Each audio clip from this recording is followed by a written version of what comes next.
My channel. এখন বাজে সকাল 11টা আর বাবুকে আমি স্কুলের জন্য এখন রেডি করছি। আর বাইরে দেখো কিভাবে বৃষ্টি হচ্ছে। তো এতক্ষণ ধরে বৃষ্টি হচ্ছিল, এখন একটু কমেছে, আবার এক্ষুনি আবার শুরু হয়ে যাবে বৃষ্টি। তো দেখো ছেলেকে আমি এখানে রেডি করে দিয়েছি আর রেনকোটটাও পরিয়ে দিলাম। ওর বাবা আজকে ওকে সাইকেলে করে স্কুলে দিয়ে আসবে, তো সেই কারণে রেনকোটটা পরিয়ে দিলাম। আগে আমি যখন নিয়ে যেতাম তখন তো টোটো করে নিয়ে যেতাম, তো রেনকোটটা লাগতো, এখন একটু ছোট হয়ে গেছে। আগের বছর কেনা হয়েছিল, আবার এই বছর একটা রেনকোট কিনতে হবে। আর এই যে ওর বাবা ওকে নিয়ে বেরিয়ে যাচ্ছে।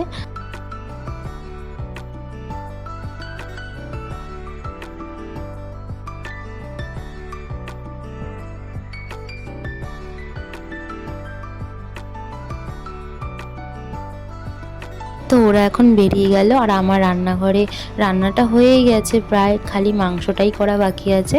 আর এ দেখো এখানে আমি ডাল করেছি, লাউ আলুর তরকারি, আর এখানে আছে ভেন্ডি পোস্ত, আর করেছিলাম সকালে খাওয়ার জন্য ডিমের কারি।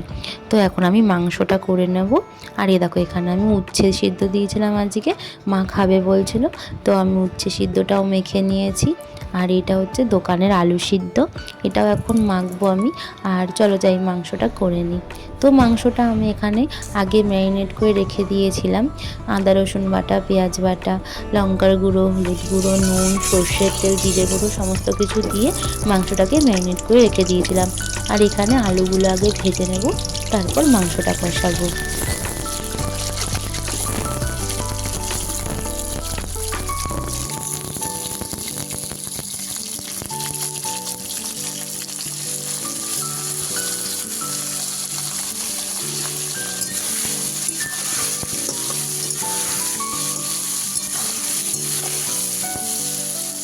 মাংসটা রান্না বসিয়ে এখানে আমি বাসনগুলো সব মেজে নিয়েছি, কলপারও পরিষ্কার করে নিয়েছি। আর কালকে সকালের ঘুগনির আলুটাও কেটে নিয়েছি। আলুটা ভাজা হতে হতে আলুটা প্রায় অর্ধেক সেদ্ধ হয়ে গেছে, আলুটা এখন নামিয়ে রাখলাম। আর এই যে তেলের মধ্যে আগে দিয়ে দিলাম চিনি। চিনিটা আগে দিলে মাংসের কালারটা ভালো হয়, ঝোল মানে মাংসের ঝোলের কালারটা আর কি ভালো হয়, তো সেই কারণে আগে চিনিটা দিয়ে নিলাম। আর গোটা গরম মশলা, জিরে, তেজপাতা সোমবার দিলাম। এখন পেঁয়াজ আর টমেটোটা দিয়ে দেবো।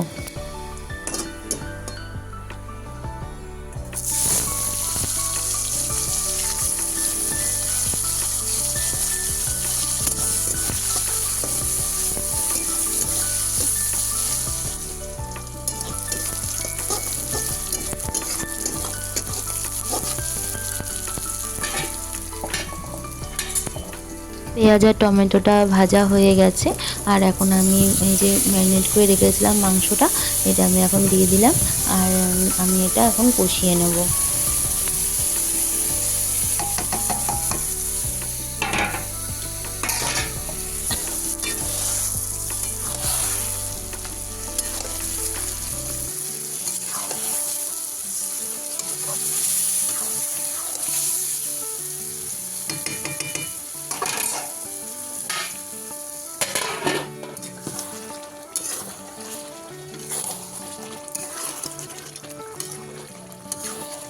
এই যে হয়ে এসছে প্রায়, এখন আমি অল্প করে আর কি জল দেব। জল দিয়ে তারপরে আমি ঘরের গ্যাসে বসিয়ে দেব।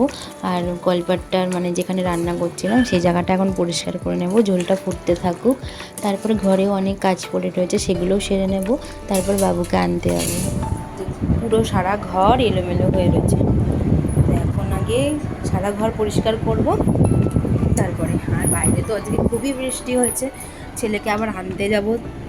আনতে যাওয়ার সময় জানি না বৃষ্টি হবে কি না, যদি হয় তাহলে আবার ভিজে ভিজে যেতে হবে। আর এই যে বাবা আজকে ফল দিয়ে গেছে, আম আর লেবু। বাবু আসলে ওকে কেটে দেবো আর লেবু জুস করে খাওয়াবো।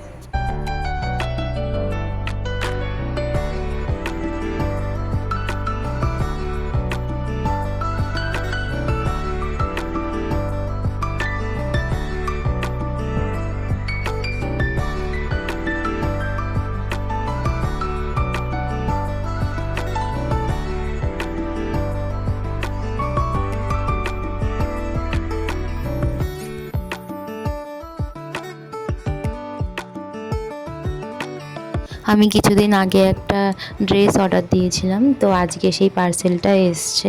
আর এখন আমি বাবুকে আনতে যাব দেখে রেডিও হয়ে গেছিলাম, তো সেই সময়ই এসেছে। ভাগ্যিস আগেই এসেছে, নয়তো আমিও আনতে চলে যেতাম, তারপরে আর এখন নেওয়া হতো না। তো আমি যাওয়ার আগেই চলে এসেছে। তো এই দেখো ড্রেসটা, আমি ভেবেছিলাম ঘুরতে যাব যখন তখন পরে যাব, কিন্তু পরে আর কি ছেলের পরীক্ষা রুটিনও দিয়ে দিল, তো আমাদের যাওয়াটাও ক্যান্সেল হয়ে গেল। ঠিক আছে, কোনো ব্যাপার না, পড়াটা আগে তারপরে ঘুরতে যাওয়া, আগে ওর পরীক্ষাটা শেষ হয়ে যাক তারপরে আবার ঘুরতে যাব, তখন ঘুরতে গিয়ে ড্রেসটা পরবো। তো ড্রেসটা কেমন লাগছে জানিও। এখন অনেকেই এই ড্রেসটা অর্ডার করছে, তো আমারও খুব ইচ্ছা ছিল করার জন্য, তো সেই কারণে আমিও করলাম। আমার ভীষণ পছন্দ হয়েছে এটা, তো একদিনকে পরতে হবে। আমি আর কি সচরাচর এসব ড্রেস আর কি বাড়িতে পরি না, কোথাও ঘুরতে গেলে তখনই পরি। আর এমনি ধরো ছেলেকে আনতে গেলাম বা এখানে ওখানে কোথাও গেলাম, তো শাড়ি আর সালোয়ারই পরি। তো এই দেখো আমি রেডি হয়ে গেছি, ছেলেকে আনতে যাব, তো এখন বেরিয়ে যাব। এখন না হালকা একটু আকাশে রোদ আছে, তো ছাতাটা তবুও নিয়ে যাচ্ছি, রেনকোটটা তো বাবু পরেই গেছে, ওর বাবা ওকে খুলিয়ে ব্যাগে ঢুকিয়ে দিয়েছিল। আর এখন আমি দেখো অর্ধেক রাস্তা চলেও এসেছি, এখন একটু রোদ উঠেছে, তো আমি ছাতা নিয়েই বেরিয়েছি। আর যাওয়ার সময় আমি টোটো করি না, ছেলেকে যখন আমি নিয়ে আসি তখন আমি টোটো করি, তো সেই কারণে আমি এখন হেঁটে যাচ্ছি। আর এই দেখো ছেলেকে নিয়ে বেরিয়েও গেছি, তো টোটোতে উঠে পড়েছি, এখন বাড়ি যাচ্ছি, বাড়ি গিয়ে না খাওয়া দাওয়া করব। আর এই দেখো আজকে খিচুড়ি রান্না করেছিল বাবা দুপুরে, আমার অতগুলো রান্নার পরেও বাবা যে খিচুড়ি করেছিল কেন বলো তো, বৃষ্টি পড়ছিল তো সেই কারণে। আর বৃষ্টি পড়লে খিচুড়ি খেতে খুবই ভালো লাগে। আর মাংসটা রাতে খাওয়া হবে, আর এখন এই খিচুড়িটাই খাওয়া হচ্ছে। তো বাবা বলছিল খাওয়ার জন্য, আমি বললাম না খিচুড়িটাই খাবো। আর বাবুও খিচুড়ি খেতে খুব ভালোবাসে, তো ও স্কুল থেকে এসেই ও বললো আমি খাবো, তো সেই কারণে বাবুকেও খিচুড়ি খাইয়ে দিচ্ছি, মাংস দিয়ে রাত্রেবেলা খাইয়ে দেবো। আর এই যে ও ওখানে কার্টুন দেখছে আর খাচ্ছে।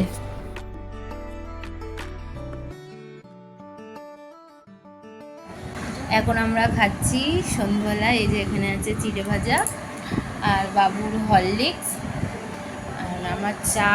আর এদিকে না বাবু আজকে টিফিন খায়নি, মানে খেতে পারেনি, টাইম পায়নি, আজকে প্রচুর লেখা ছিল, তো সেই টিফিনগুলো ওর ফেরত নিয়ে এসছে। বাবু এখন এই বিস্কিটগুলো খেয়ে নেবে। আর এই যে বাবু ম্যাথ করছে, বাবুকে পড়াবো, পড়িয়ে উঠে তারপরে রান্নাঘরে রাতের খাবারটা করতে যাব। সারাদিন খুব বৃষ্টি হয়েছে, আজকে ছেলেকে যখন আনতে গেছিলাম তখনও ভীষণ বৃষ্টি হচ্ছিল, আবার ছেলে যখন স্কুলে গেছিলো তখনও খুব বৃষ্টি হচ্ছিল। এখন নেই, এখন ওর বাবা জানি না বৃষ্টিতে আটকে পড়বে কি না, মনে হচ্ছে রাতের দিকে আবার বৃষ্টি হবে, কারণ আকাশে মেঘ করে রয়েছে। আসার সময় যেন বৃষ্টিটা না হয়, তাহলে আবার ভিজে ভিজে আসতে হবে। আর এই যে বাবুকে পড়ানো হয়ে গেছে, আর ওর বাবাও চলে এসেছে, এখন বাজে ওই 11টা 10 মতো। তো ওর বাবা আসার সময় ওর জন্য চাউমিন নিয়ে এসেছে, এটার বাবা নিজের হাতে বানিয়ে নিয়ে এসেছে, তো এইভাবে প্যাক করে আনে আর আসার সময় যাতে গরম থাকে। তো বাবু ওটাই খুলছে, দেখো বাবুর জন্য আজকে চিকেন চাউমিন নিয়ে এসেছে। আমিও অল্প একটু খাবো, মানে তখন ওই চিড়ে ভাজা চা খেয়েছিলাম দেখে আর খিদে নেই, তো সেই কারণে অল্প একটু চাউমিন নিয়েছি, আর বাবুকেই খাইয়ে দেবো সবটা। বাবু খেতে খুবই ভালোবাসে, আর আজকে চাউমিন দেখে খুবই খুশি হয়ে গেছে। বাবু এখানে চাউমিন খাক, আর ওর বাবাকেও আমি এখানে খেতে দিয়ে দিয়েছি। আজকের ব্লগটা এতটুকুনি, কেমন লাগলো অবশ্যই কমেন্টে জানিও, ভালো লাগলে একটা লাইক করে দিও, আর আমার চ্যানেলটাকে সাবস্ক্রাইব করে আমার পাশে থেকো। ভালো থেকো, সুস্থ থেকো সবাই, দেখা হচ্ছে আবার পরের ব্লগে। আজকের মতন টাটা।